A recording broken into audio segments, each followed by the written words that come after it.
nossa aula do curso de cuidador de idoso. Meu nome é Camila, eu sou enfermeira e é sempre muito bom estar com você.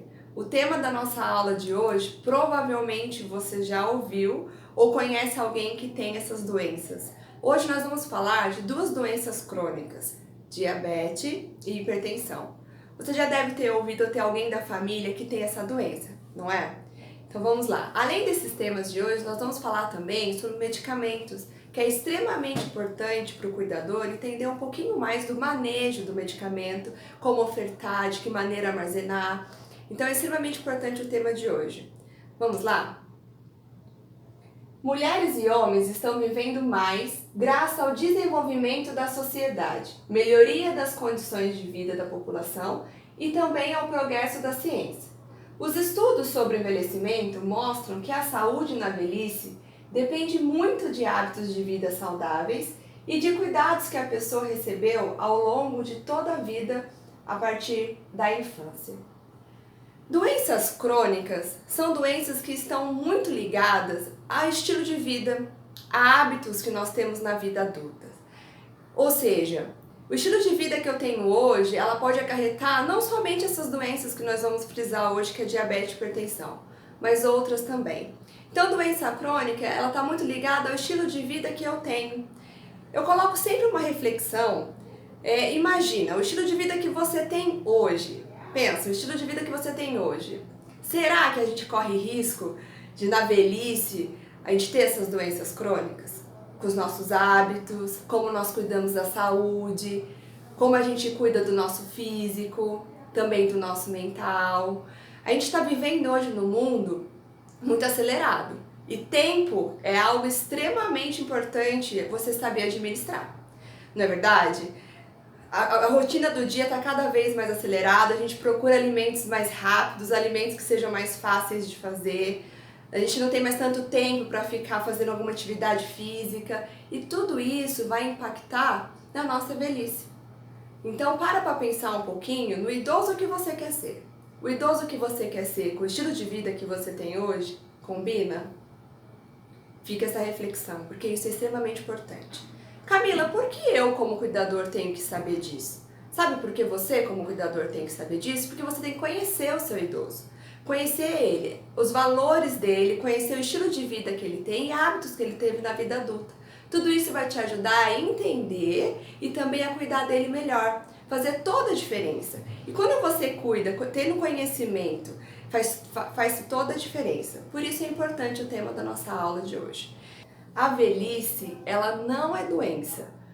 No entanto, sabemos que as pessoas idosas são mais susceptíveis a adoecer e quando adoecem, demora muito mais para se recuperar. Faz sentido para você? Você consegue entender que velhice não é doença? É importante. É importante a gente entender que a velhice é algo fisiológico. Camila, o que é fisiológico? Fisiológico é algo normal, natural do ser humano. Ou seja, o idoso tem mais limitações que a gente, com certeza. Mas não podemos entender que velhice é uma doença, que o idoso só por ter limitações e precisar de ajuda para realizar algumas tarefas diárias, não significa que ele é doente. Claro que os idosos eles estão mais susceptíveis a adoecer, por uma questão de imunidade, por uma questão de estilo de vida, tudo isso interfere, mas não significa que ser idoso é ter uma doença, tá? Essa é a razão pelo qual o Brasil passou a realizar campanhas de vacinação contra a influenza, que é a gripe, das pessoas com 60 anos ou mais. A prevalência de doenças crônicas na população idosa, como a hipertensão arterial e a diabetes, é uma preocupação hoje para o nosso governo, é uma preocupação para a nossa população. Por isso existem essas campanhas. Essas campanhas de vacinação é de extremamente importante, principalmente nesse público que é o idoso. E é importante para você, cuidador, nesse momento, saber conversar com esse idoso e mostrar para ele a importância. Porque muitas vezes ele não aceita. Se você falar para ele, olha, vamos ter campanha da vacina esse ano, é importante vacinar, às vezes ele vai te questionar assim, eu não vou tomar isso não. eu não vou tomar a vacina não, porque eu tenho certeza que se eu tomar a vacina alguma coisa tem, se eu tomar a vacina eu fico gripado, a vacina é para eu ficar doente. Então muitas vezes ele imagina que isso não vai trazer bem, por uma questão de valores, por uma questão de educação social. Porém, trabalhar a prevenção é muito melhor do que trabalhar o tratamento. E hoje é uma preocupação do nosso governo trabalhar a prevenção. Não só através das campanhas que existem, mas hoje se fala muito mais que a prevenção é importante e o estilo de vida está em alta. Se discute muito mais a qualidade de vida, como viver melhor. Hoje entende-se que qualidade de vida não é somente aquilo que você come, mas é aquilo que você come, é o estilo de vida que você tem, é o tempo que você leva, é o que você faz. Então a discussão está muito alta. Mas Camila, o que tem a ver? Como eu já disse, o estilo de vida que você tem tudo a ver com as possíveis doenças crônicas que você pode ter. Então é importante a gente entender que é um efeito cascata, é um efeito dominó, né? Então volto a repetir, o estilo de vida que você tem hoje casa com o tipo de idoso que você quer ser? Isso é importante. Existem outras doenças que são consideradas como doenças crônicas que é importante você saber também. Nós temos o reumatismo, doença do coração, ICC, do pulmão, DPOC, do fígado, demência, que seria o Alzheimer também, que é extremamente conhecido, o câncer e entre outras. Camila, é importante eu entender dessas doenças? Sim, é importante você entender. Por exemplo, o DPOC, doença pulmonar obstrutiva crônica. Caramba, que palavra grande, né? É importante eu entender se o meu idoso tem essa doença, se ele tem uma DPOC. Por quê? Porque provavelmente esse idoso pode ter limitações, ele pode ao caminhar se sentir cansado, e você precisa entender que isso é crônico, que tem tratamento, mas não tem cura. E como que eu vou trabalhar isso? Como que eu vou trabalhar como cuidador isso? O ICC, insuficiência cardíaca congestiva. Você deve já ter ouvido falar de outra forma, né? Quando alguém chega e fala, nossa, o coração dele está inchado. É o ICC, que as pessoas falam que o coração está inchado. O que é isso? Na verdade, o ICC é quando o coração ele está sobrecarregado. Vamos entender que o coração ele é uma bomba. É a máquina que faz o nosso corpo funcionar. Ele é uma bomba que ele enche e esvazia, enche e esvazia. Você imagina se ele tem uma sobrecarga importante por algum motivo do fluxo sanguíneo e essa sobrecarga faz com que ele não trabalhe da maneira que ele trabalhava antes, por diversos fatores. Na verdade, isso pode acarretar e levar ao ICC, que o ICC pode levar a outras doenças também. Temos também as doenças neurológicas que vocês vão ver mais pra frente. Mas que temos o Alzheimer. O Alzheimer é uma doença que o cuidador tem que entender sobre ela. Entender o seu manejo para poder prestar um cuidado de qualidade. Além dessas doenças que eu falei, citei algumas que são doenças crônicas, temos também a questão não somente das doenças físicas para o idoso, mas além disso temos também as doenças que podem acarretar e levar a outros problemas, como os problemas psicossociais. Como assim? Vamos entender que para o idoso perder a sua autonomia é muito difícil. É muito difícil ele perder a sua autonomia. É extremamente difícil ele entender que às vezes ele teve uma vida ativa e que hoje ele não consegue mais fazer as suas rotinas diárias sem depender de alguém. Não é fácil. Vamos parar para pensar. A gente leva uma vida ativa e em um momento da nossa vida a gente precisa ser cuidado.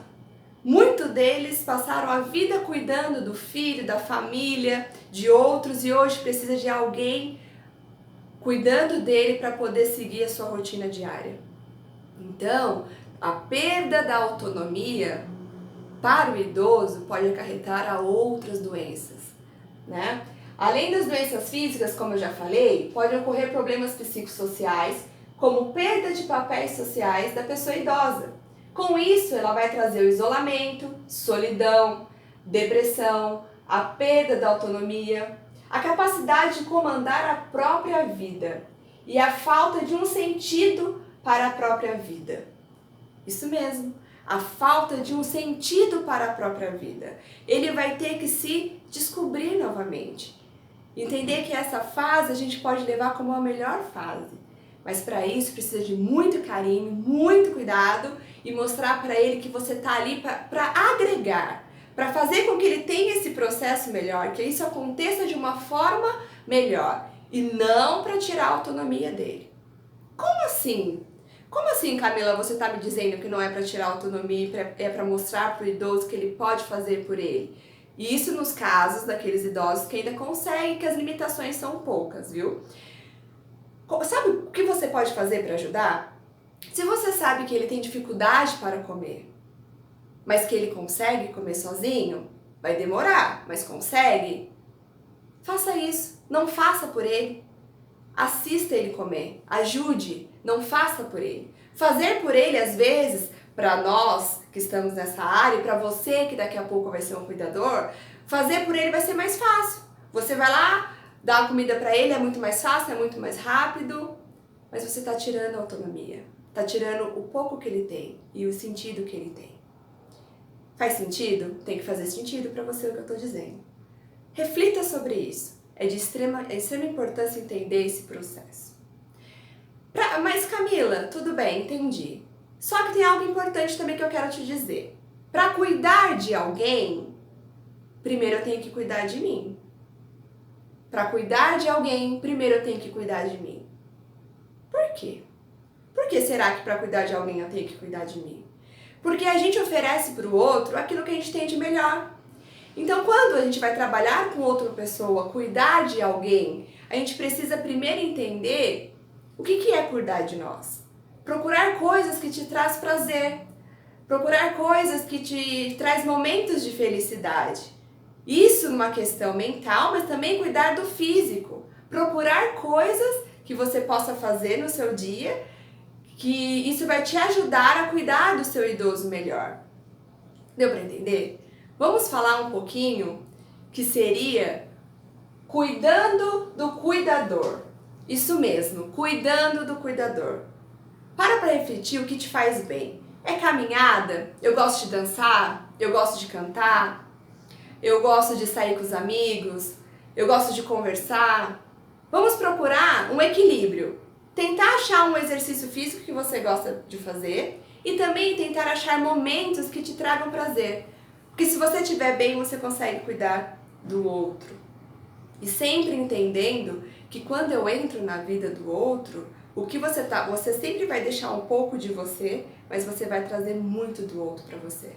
Às vezes a gente pensa que cuidar de alguém é só nós vamos estar dando cuidado, só nós vamos estar entregando energia. Pelo contrário, é uma troca de energia, é uma troca de cuidado. Então, para isso, eu tenho que ter uma sintonia boa. E para isso, eu tenho que, antes de entrar na vida de alguém e oferecer os meus cuidados, entender um pouquinho mais os valores que esse idoso tem, dos valores que ele traz com ele e das coisas que eles gostam de fazer no cotidiano. A tarefa de cuidar de alguém geralmente se soma às outras atividades do dia a dia. O cuidador fica sobrecarregado, pois muitas vezes assume sozinho a responsabilidade pelos cuidados. Diante dessa situação, é comum que o cuidador passe por cansaço físico, depressão, abandono do trabalho, alterações na vida conjugal e familiar. Isso também pode afetar o próprio idoso de quem se cuida. É de extrema importância entender o que eu disse agora. Para cuidar do outro, eu preciso cuidar de mim primeiro e entender as minhas limitações. Você precisa entender as suas limitações. E para isso temos algumas dicas que podem ajudar a preservar a saúde e aliviar a tarefa do cuidador. O cuidador deve contar com a ajuda da família e de outras pessoas também. E é fundamental que o cuidador reserve alguns momentos do seu dia para se cuidar, descansar, relaxar e praticar alguma atividade física e de lazer. Eu vou te fazer uma pergunta. Você responde para você mesmo. Você já se exercitou hoje? Você já se exercitou hoje? Já ou não? Se já, parabéns! Isso é extremamente importante, buscar algo para fazer. Se não, não tem problema. Mas comece a pensar e tornar isso um hábito diário, uma rotina de se exercitar e procurar fazer algo que te dá prazer. Cuidar de alguém não é tão simples assim. Cuidar de alguém demanda demais da gente. Então é por isso que a gente precisa estar de corpo inteiro, de alma inteira, para poder dar para o outro o que a gente tem de melhor. E para isso precisamos estar bem, certo?